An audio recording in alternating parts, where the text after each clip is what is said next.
بدر الهدى متمم. يا رب صل على محمد يا رب صل عليه قلبي يحن إلى محمد ما زال من وجده متيم. صل على محمد يا رب صل عليه ما لحبيبي سوى محمد خير رسول النبي المكرم. يا رب صل على محمد يا رب صل عليه شوق المحب إلى محمد أفناه ثم به تهيم. يا رب صل على محمد يا رب صل عليه في الحشر شافعنا محمد منجي الخلائق من جهنم. يا رب صل على محمد يا رب صل عليه ميلاد سيدنا محمد أم القرى بلد معظم. يا رب صل على محمد يا رب صل عليه أحيا الدجى زمنا محمد مولاه سلمه وكلم. يا رب صل على محمد يا رب صل عليه أدعوك أحمد يا محمد يا سيد الرسل المقدم. يا رب صل على محمد يا رب صل عليه اشفع إلى الله يا محمد يوم القيامة كي ينعم. يا رب صل على محمد يا رب صل عليه وسلم اشفع إلى الله يا محمد أرجو الشفاعة من محمد لو كنت أرتكب المحرم. يا رب صل على محمد يا رب صل عليه وسلم ملجأ وملجأنا محمد يوم الهوان به تحشم. يا رب صل على محمد يا رب صل عليه والنور جاء به محمد والحق بين وإن تكلم. يا رب صل على محمد يا رب صل عليه وسلم أعلى السماء سماء محمد جبريل قال له تقدم. يا رب صل على محمد يا رب صل عليه والجند حين غزا محمد منهم ملائكة تسوم. يا رب صل على محمد يا رب صل عليه والدين أدهره محمد والكفر أبدله فهدم. يا رب صل على محمد يا رب صل عليه صلى الإله على محمد والآل كلهم وسلم. يا رب صل على محمد يا رب صل عليه صلى الله على محمد وعلى صحبه وسلم. يا رب صل على محمد يا رب صل عليه وسلم الجنة والنعيمها سعد لمن يصلي ويسلم ويبارك عليه صلى الله.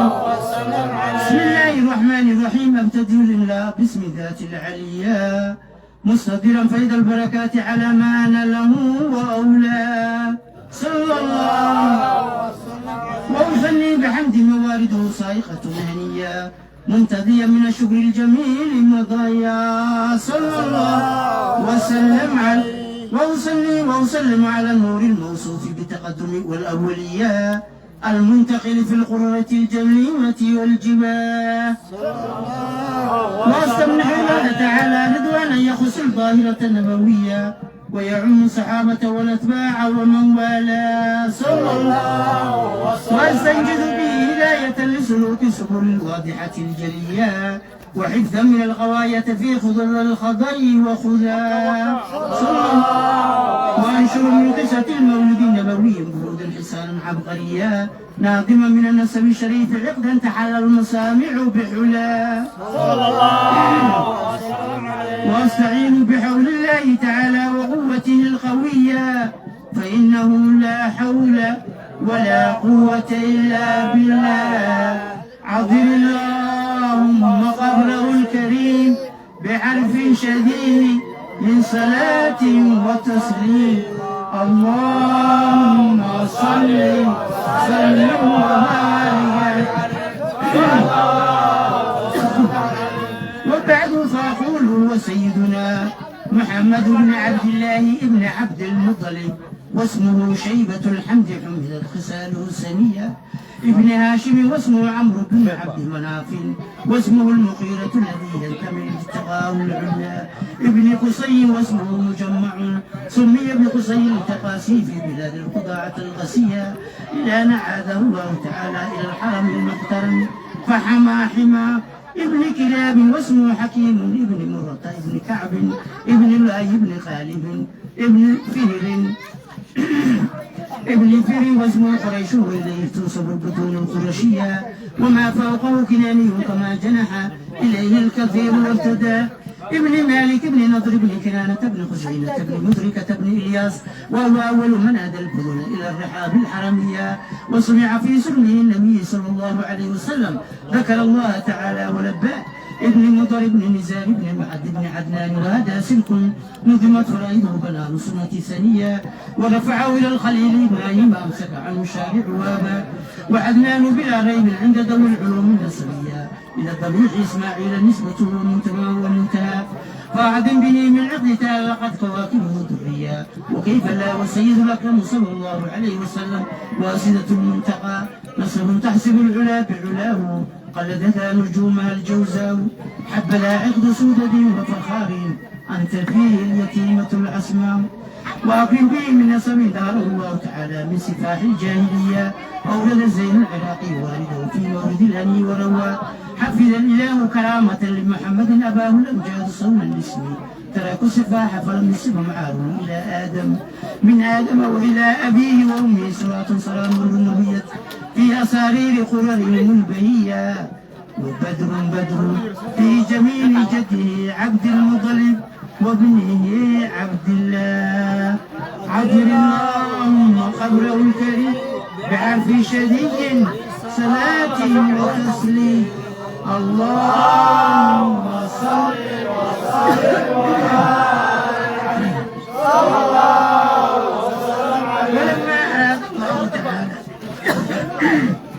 ولما أراد الله تعالى إبراز حقيقة المحمدية وإظهاره لا يصير فريسا وإظهاره جسمه معناه نقله من مقره من صدفة آمنة الزورية وخسر القريب المجيب بأن تكون أما للمصطفى والنودي في السماوات والأرض بحملها الأنوار ذاتها وسبا كل صب لهدوء من نصيب السلا وكسبت الأرض بعد طول جدها من النبات حللا سندسيا وإن نعت الثمار وأدنى الشجر للجاني جنى ونذقت بحمله كل دابة لقريش بفساح الأنصر العربية وخرت الأسئلة والأسنام على الوجوه والأفواه وتباشرت وحوش المشارق والمغارب ودوابها البحرية واحتسبت العوامل من سرور كاس حمية وبشرت الجن بإحدى زمنه وانتهكت الكهانة وغابت الربانية ولهج بخبره كل حمل قبل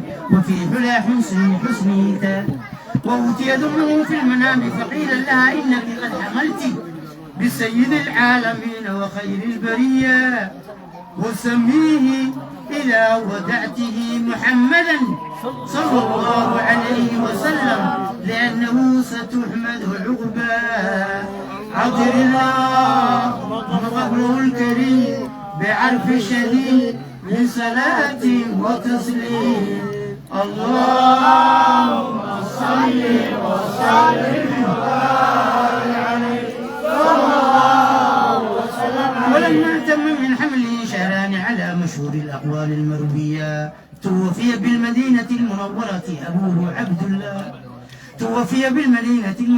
أبوه عبد الله وكان قد اجتاز بأقواله بني عدي من الطائفة النجارية ومكث فيهم شهرا سقيما يعانون سقمه وشوا ولما تم من حمله على الراجح 9 أشهر قمرية وآن للزمان أن ينجلي عنه سدى حضر أمه ليلة مولده آسية ومريم في نسوة من الحظيرة القدسية وأخذها المخاض فولدته صلى الله عليه وسلم نورا يتلألأ سنا ربي صل على الحبيب محمد وعلى الآل نور ومحيا كشمس منك مضيء أسفرت عنه ليلة قراه ربي صل على الحبيب محمد وعلى الآل ليلة المولد الذي كان للدين سرور بيومه واستهاء. ربي صل على الحبيب وعلى الآل يوم نال بوادعه ابنة وهب من فخر من لم تنله نساء. ربي صل على الحبيب وعلى الآل وأتت قومها بأفضل مما حمل قبل مريم العذراء. ربي صل على الحبيب وعلى الآل مولد كان منه في دلع الكفر وبال عليهم ووباء. ربي صل على الحبيب وعلى الآل وتولت بشرى الهواتف أن قد ولد المصطفى وحاق الهناء. ربي صل على الحبيب وعلى الآل. هذا وقد استحسن القيام عند ذكر مولده الشريف أئمة ذو رواية وروية، فطوبى لمن كان تعظيمه صلى الله عليه وسلم غاية مرامه ومرماه. صلى الله على محمد صلى الله عليه وسلم. صلى الله على محمد صلى الله عليه وسلم. يا نبي سلام عليك يا رسول سلام عليك يا عليك صلوات الله عليك. أشرق البدر علينا فارتفع نور البدور مثل حسنك ما علينا قد يا وجه سروري. يا نبي سلام عليك يا رسول سلام عليك يا عليك سلام عليك صلوات الله عليك. يا حبيبي يا محمد يا عروس الغالي يا مؤيد يا مهاجر يا إمام القبلتين.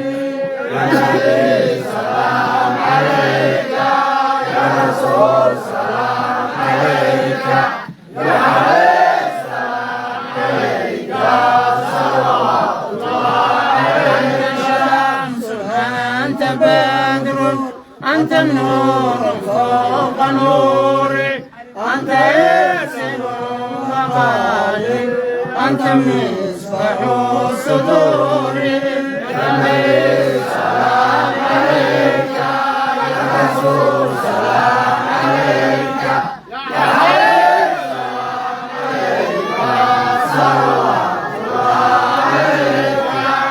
أنت شمس أنت بدر أنت النور فوق نوري أنت يسر وخالق أنت مصباح السرور. يا نبي سلام عليك يا رسول سلام عليك يا عليك سلام عليك صلوات الله عليك. أتاك العود يبكي خدعا بين يديك واستجارت يا حبيبي عندك اليوم مغفور.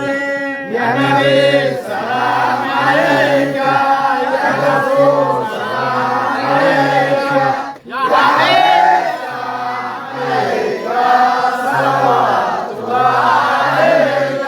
شدوا المحمد وتنادوا للرحيل جئتهم والدم صائر قلت لي يا دليل. يا نبي سلام عليك يا رسول سلام عليك يا عليك سلام عليك صلوات الله عليك. مرينا العيسى حنات بسرى إلا إليك والغمام قد تظلت والملا صلوا عليك.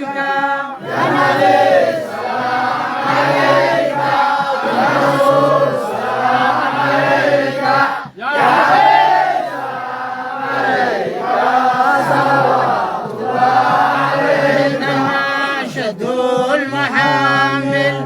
وتنادوا للرحيل جئتهم والدم يسائل قلت قيل يا دليل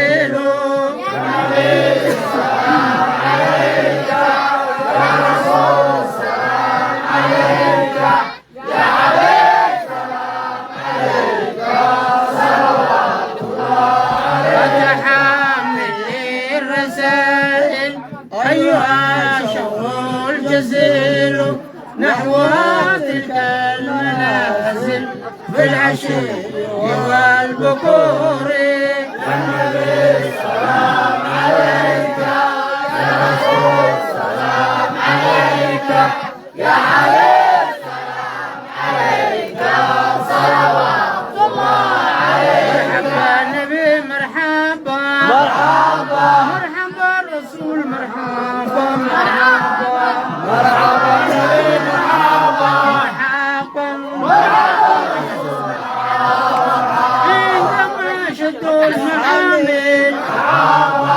نادوا للرحيل مرحبا مرحبا نبي مرحبا مرحبا مرحبا رسول مرحبا فيك يا بدر تجلى مرحبا كالوصف الحسين مرحبا مرحبا نبي مرحبا مرحبا مرحبا رسول مرحبا ليس أسكن منك أصلا مرحبا يا جد الحسين مرحبا مرحبا نبي مرحبا مرحبا مرحبا رسول مرحبا عليك الله صلى مرحبا من دون دوري مرحبا مرحبا نبي مرحبا مرحبا مرحبا رسول مرحبا يا ولي الحسنات مرحبا في درجتي مرحبا مرحبا نبي مرحبا مرحبا مرحبا رسول مرحبا كافر عني يا ذنوبي مرحبا عن سيئاتي مرحبا مرحبا نبي مرحبا مرحبا رسول مرحبا أنت غفور الخطايا مرحبا قلوب الموبقات مرحبا مرحبا نبي مرحبا مرحبا مرحبا رسول مرحبا أنت ستار المساوي مرحبا خير العثرات مرحبا مرحبا نبي مرحبا مرحبا مرحبا رسول مرحبا عالم سري واخفى مرحبا مجيب الدعوات مرحبا مرحبا نبي مرحبا مرحبا مرحبا رسول مرحبا ربي فارحمنا جميعا مرحبا عنا سيئات مرحبا مرحبا نبي مرحبا مرحبا مرحبا رسول مرحبا ربي فارحمنا جميعا مرحبا جميع الصالحات مرحبا مرحبا نبي مرحبا مرحبا مرحبا رسول مرحبا نرتجي منك شفاعة مرحبا عند رب العالمين مرحبا مرحبا نبي مرحبا مرحبا مرحبا رسول مرحبا طلع البدر علينا مرحبا ثنية الوداع مرحبا مرحبا نبي مرحبا مرحبا مرحبا رسول مرحبا وجب شكر علينا مرحبا ثنية الوداع مرحبا مرحبا نبي مرحبا مرحبا مرحبا رسول مرحبا أيها المبعوث فينا مرحبا بالأمر المطاع مرحبا مرحبا نبي مرحبا مرحبا مرحبا رسول مرحبا مرحبا وبالعروة الوثقى تمسك أخا العلا وبالعروة الوثقى تمسك أخا العلا وقل يا طبيبي داوي قلبي يا وادي وقل يا طبيبي داوي وقل يا طبيبي داوي قلبي يا وادي الله الله الله الله الله الله الله الله الله يصل الله الله الله الله الله الله الله الله الله نبي والله خير حافظا والله ارحم الراحمين. والى حضره الحبيب الفاتحه. بسم الله. عرضها اسكيل عليه.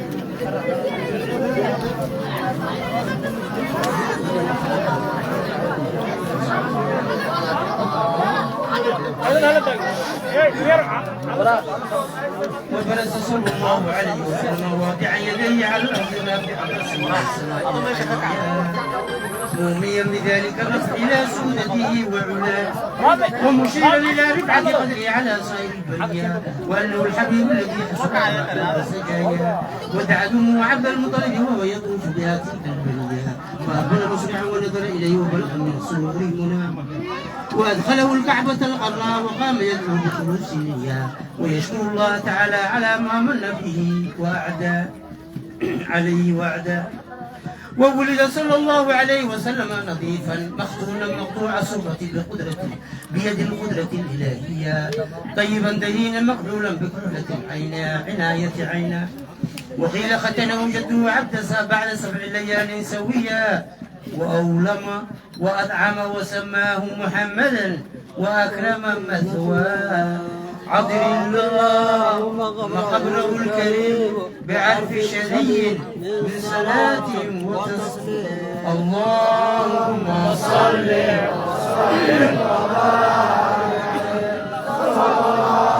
وظهر عند ولادته خوارق وخرائب غيبية إرهاسا للنبوة وإعلاما بأنه مختار الله تعالى ومجتبى فزيدت السماء حفظا ورد عنها المردة وضوء النفوس الشيطانية ورجمت النجوم النيرات كل رجيم في حال مرقى وتدلت إليه صلى الله عليه وسلم الأنجم الزهرية وسنارت بنورها وياد الحرم وربا وخرج معه نور أضاء له قصور الشام القيصرية فرها من بضاح مكة داره ومغنى وانسدع الإيوان بالمدائن الكسروية الذي رفع عنه شروان سمكه وسوى وسقط 14 من شرفاته العلوية فكسر ملك إسرائيل مما سابوا وعلا وخمدت النيران المعمولة بالممات الفارسية لطلوع بدر المنير وإشراق محيا. هذا الكداية بارك الله وإشراق محيا. وغادت بحيرة ساوة وكانت بينها دمان وقم من بلاده العجمية وجفت إذ كف واكف موجها دجاج ينابيعها تلك المياه وفاز وادي سماوة وهي مفازة في ثلاث وبرية لم يكن بها قبل ماء ينفع للظمآن لها. وكان مولده صلى الله عليه وسلم بالموضع المعروف بالعراس الملكية والبلد الذي لا يعضد شجره ولا يختلى خلا.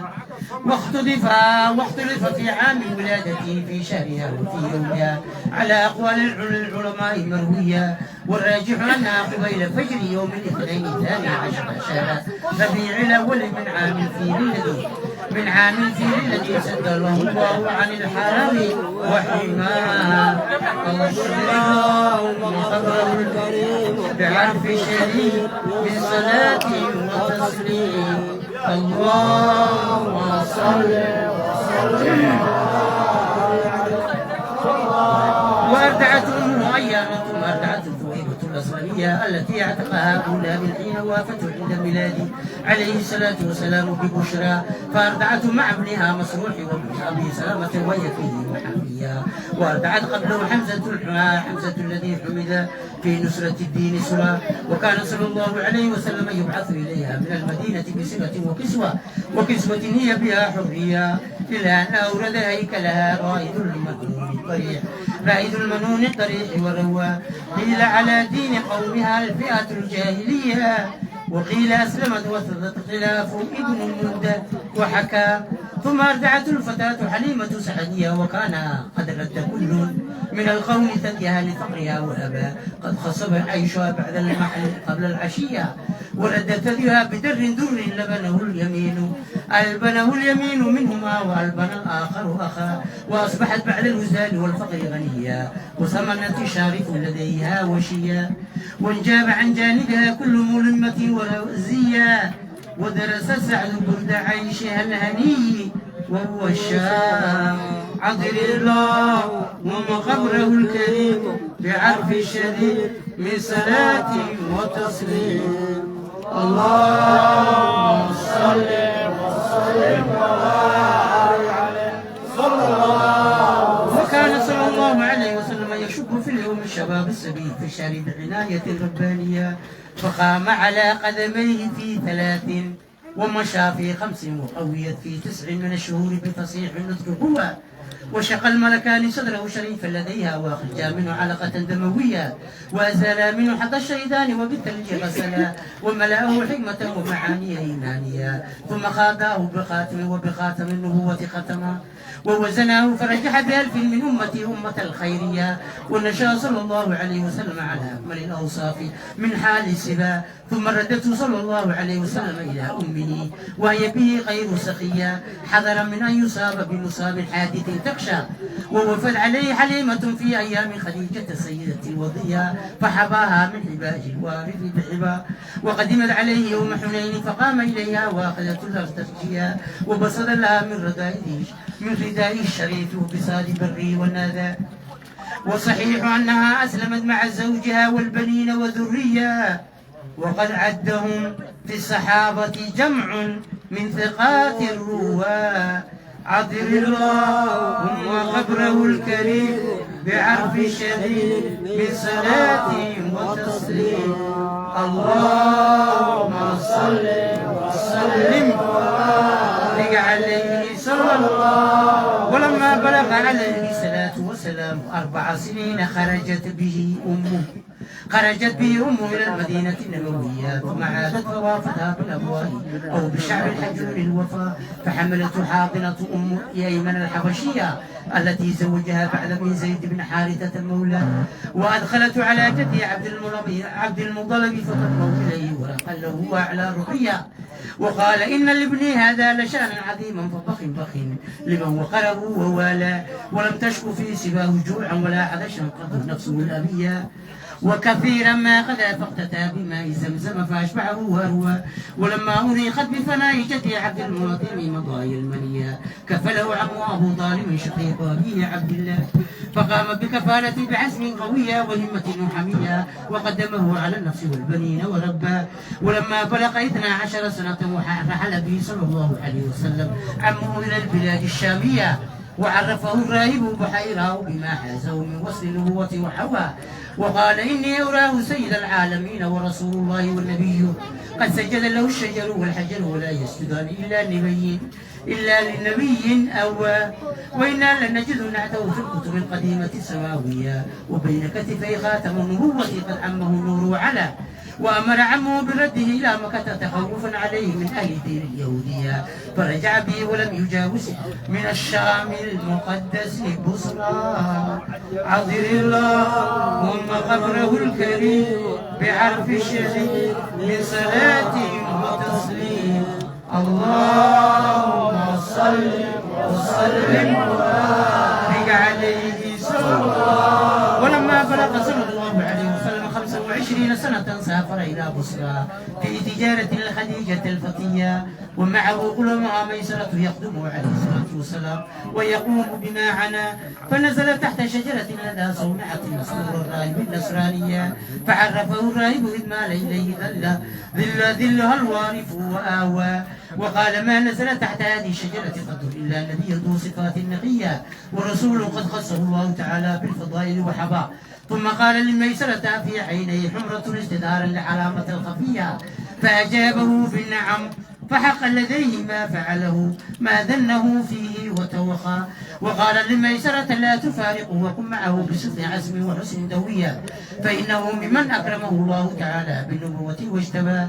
ثم عاد إلى مكة فرأته خديجة مقبلة وهي بين نسوة في عليا، وملكان على رأسه الشريف من وهج الشمس قد أذلا، وأخبرها ميسرة بأنه رأى ذلك في السفر كله وبما قال له الراهب وأودعه لديه من الوصية، وضاعف أنه صلى الله عليه وسلم في تلك التجارة ربحها والنما، فبان لخديجة بعدما أرادوا ما صنع أنه رسول الله تعالى للبرية الذي خصه الله تعالى بقربه واصطفاه، فخاطبته لنفسها لتشم من الإيمان به ذي برية، فأخبر صلى الله عليه وسلم أحمامه بما دعت إليه هذه البرية التقية، فرقبوا فيها لفضل ودين وجمال ومال وحسب ونسب كل من القوم يهوى. وخطب أبو طالب وأثنى عليه صلى الله عليه وسلم بعد أن حمد الله بمحامده سنيا، وقال هو والله له نبأ عظيم يحمد فيه مسرى، فزوجها منه صلى الله عليه وسلم أبوها وقيل عمها وقيل أخوها السابق سعادتها الأزلية، وأولدها كل أولاده صلى الله عليه وسلم إلا الذي باسم الخليل سماه.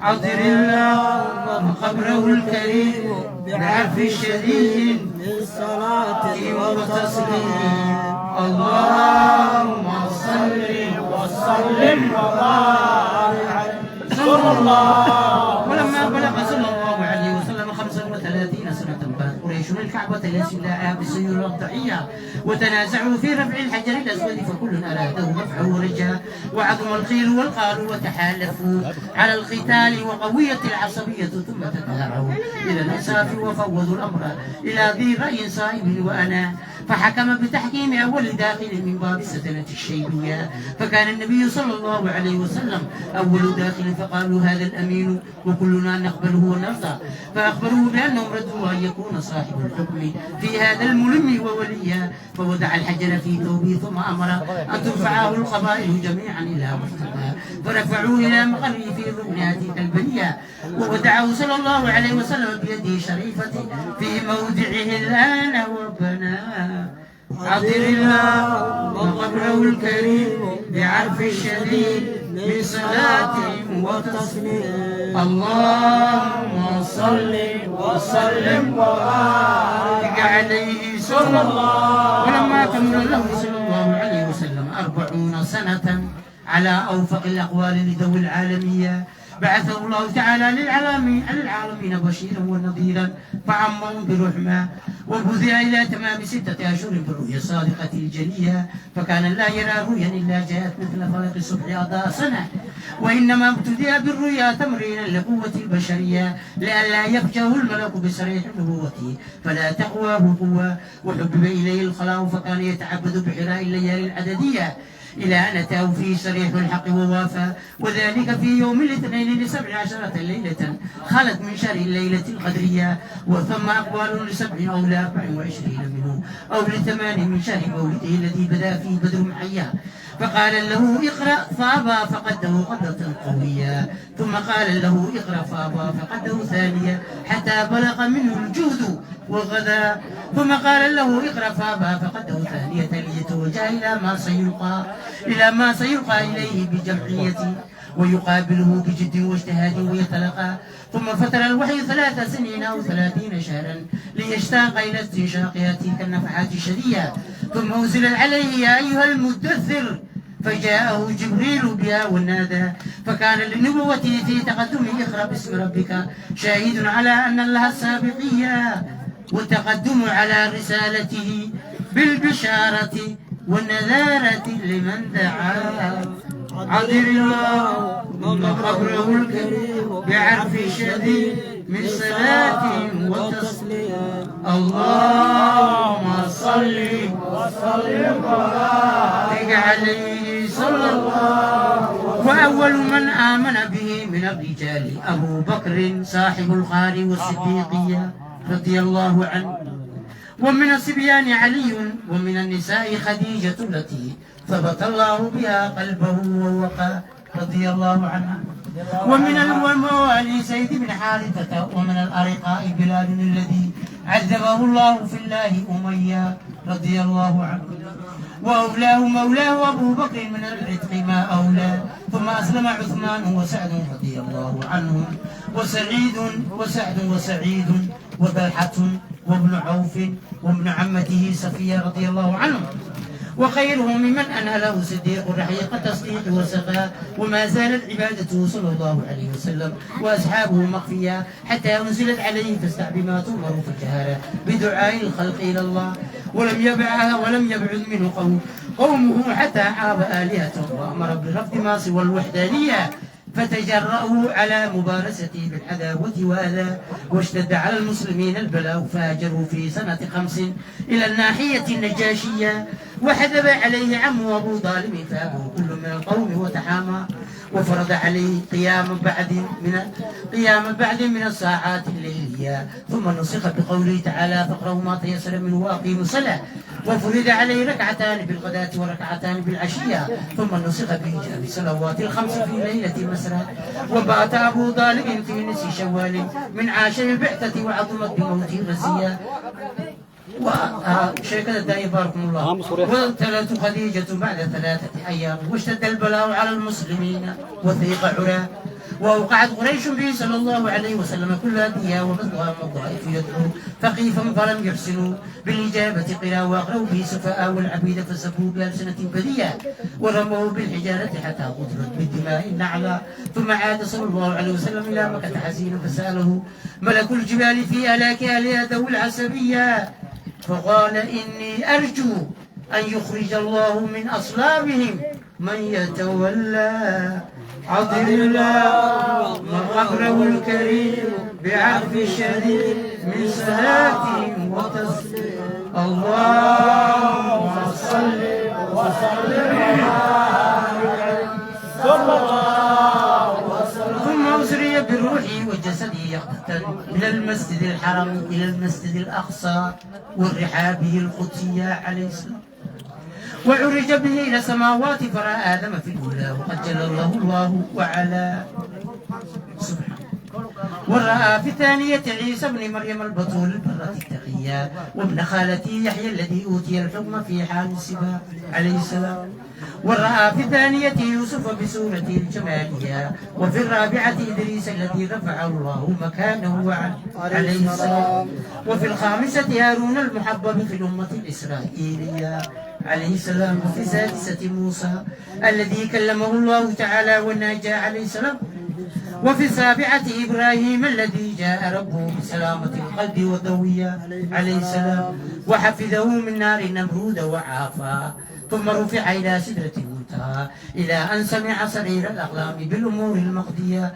إلى مقام المكافحة الذي قربه الله في وادنا، وأماد له الحج والأنوار إلى أنوار الجلالية، وأراه بعيني رأسه من حضرة الربوبية ما أرى، وبسد له بسط الإذلال في المجال الذاتية، وفرض عليه وعلى أمته 50 صلاة، ثم انهل أصحاب الفضل فردت إلى 5 عملية، ولها أجر 50 كما شاءوا في الأزل وقضى، ثم عاد في الليلة فصدقه الصديق بمسرى وكل ذي عقل وروية، وكذبته قريش وارتد من أضله الشيطان وأغواه. اللهم صل وسلم وبارك عليه.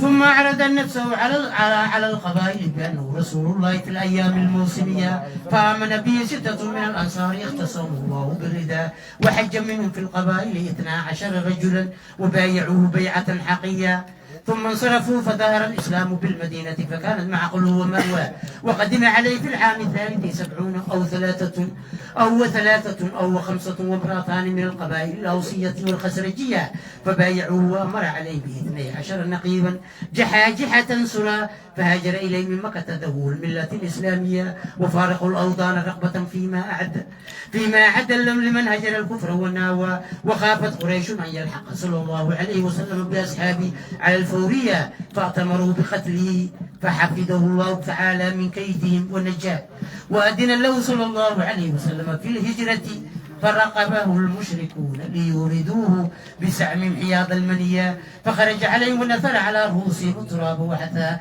وأما قار ثور وفاز الصديق فيه بالمعية، وأقام فيه 3 تحمل حمائم والعناكم حما، ثم خرج منه ليلة الاثنين وهو صلى الله عليه وسلم على خير مطية، وتعرض له سراقة فابتهل فيه إلى الله ودعا، فساخت قوائم يعبو به في الأرض السلبية القوية، وسأله الأمانة فمنحه إياه. اللهم صل وسلم وبارك عليه صلى الله وسلم عذر اللهم قبره الكريم بعفو الشديد من صلاة وتسليم. ومر صلى الله عليه وسلم بخبيب على أم معبد الخزاعية وأراد ابتياع لحم لبن منها فلم يكن خباؤها لشيء من ذلك قد حوى، فنظر إلى شاة في البيت قد خلفها الجهد عن الرعية فاشتدى فاستأذنها في حلبها فأذنت وقال له لو كان بها حلب لا سمنا، فمسح ضرعا منها وجعلها مولاه وليا فدرت فحلب وسقى كلا من القوم واروى ثم حلب وملأ لنا وقاتله لديها آية جلية.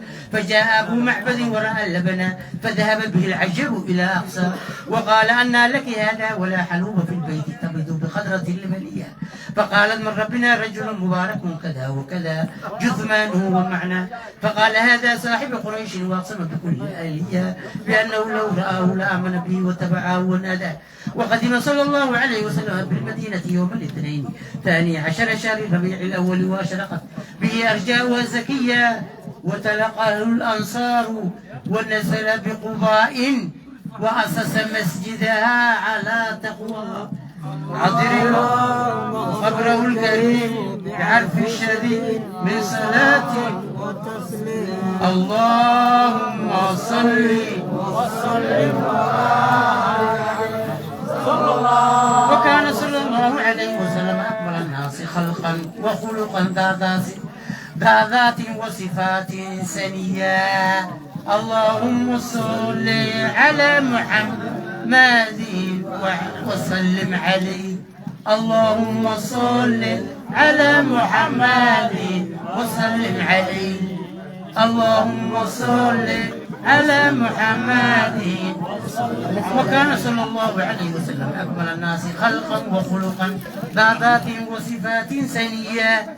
اللهم صل على محمد وسلم عليه. مربوع القامة أبيض اللون مشرب في حمرة واسع العينين أكحلهما أدب الأشفار قد منح حاجبا. اللهم صل على محمد وسلم عليه.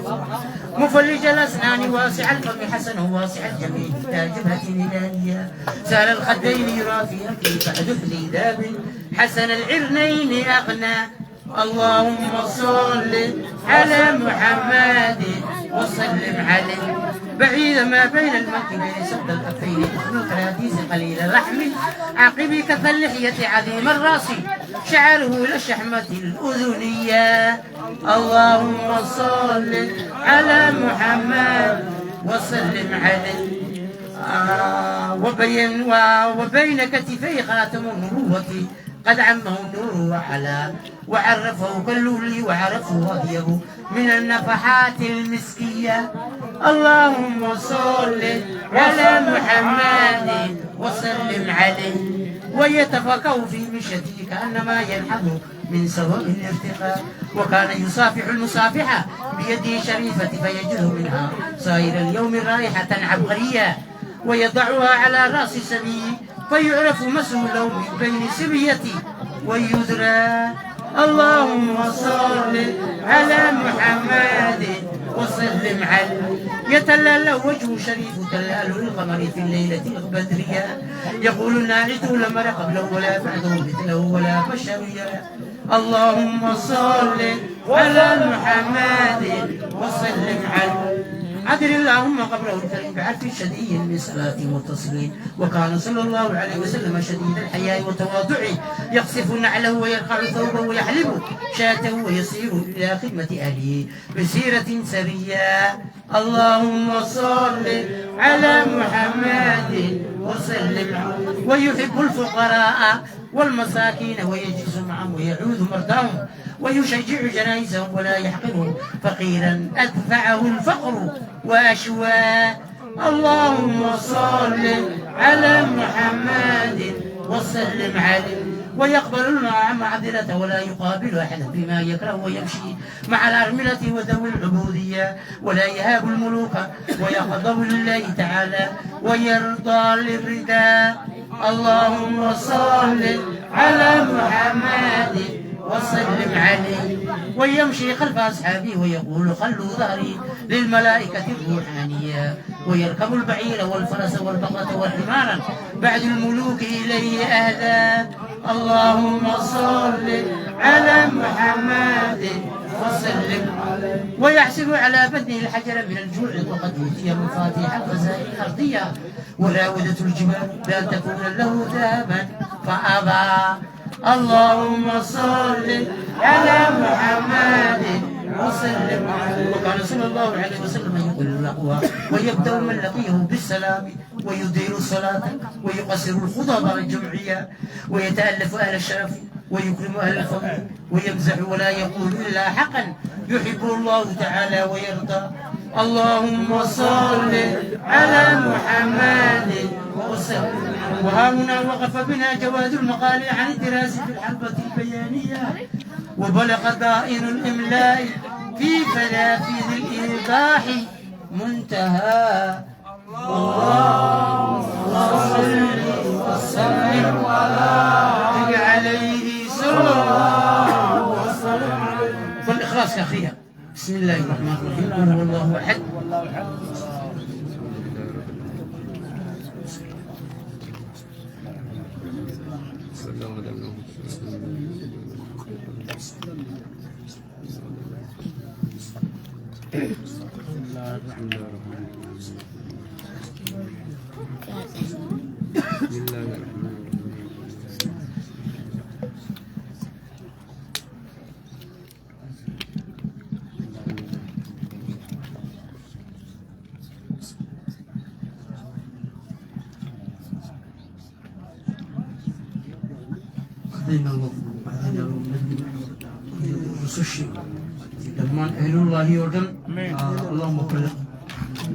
اللهم يا باسط اليدين بالعطية، يا من إذا رفعت إليه كف العبيد كفا. سبحان الله. يا من تنزه في ذاته وصفاته الأحدية عن أن يكون له فيها نظائر وأشباه. سبحان الله. يا من تفرد بالبقاء والقدم والأزلية، يا من لا يرجى غيره ولا يعول على سواه. سبحان الله. بعد ذلك آمين. قولوا يا من استدى الأنام إلى قدرته القيومية وأرشد بفضله من استرشده واستهدى. آمين. نسألك اللهم بأنوارك القدسية التي أزاحت من ظلمات الشك دجى، ونتوصل إليك بشرف الذات المحمدية ومن هو آخر الأنبياء بسورته وأولهم بمعنى، وبآله كواكب أمن البرية والسفينة السلامة والنجاة، وبأصحابه أولي الهداية والأفضلية الذين بذلوا أنفسهم لله يبتغون فضلا من الله، وبحملة شريعة أولي المناقب والخصوصية الذين استبشروا بنعمة وفضل من الله، أن توفقنا في الأقوال والأعمال لإخلاص النية، وتنجح لكل من الحاضرين والغائبين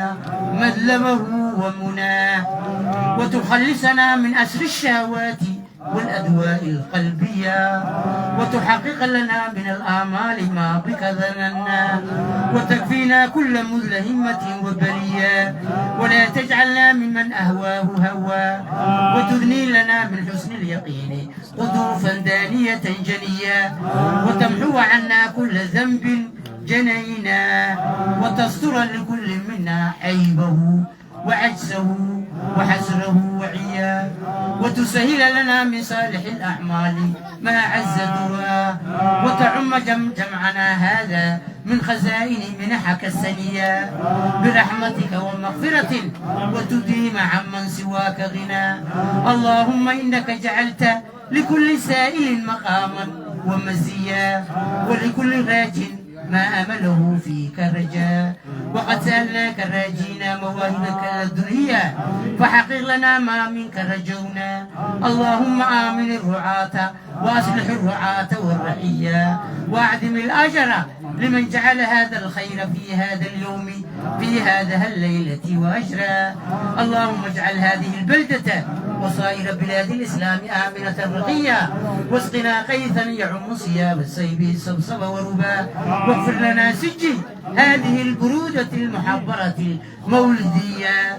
سيدنا جعفر من إلى البرزنجي نسبته ومنتمى، وحقق له الفوز بقربك والرجاء والأمنية، واجعل مع المقربين مقيله وسبنا، واستر لنا عيبه وحجزه وحسره وعيا، واستر لنا عيبنا وعجزنا وحسرنا وعيا، وكاتبها وقارئها ومن أصاخ إليها سمعه وأصغى.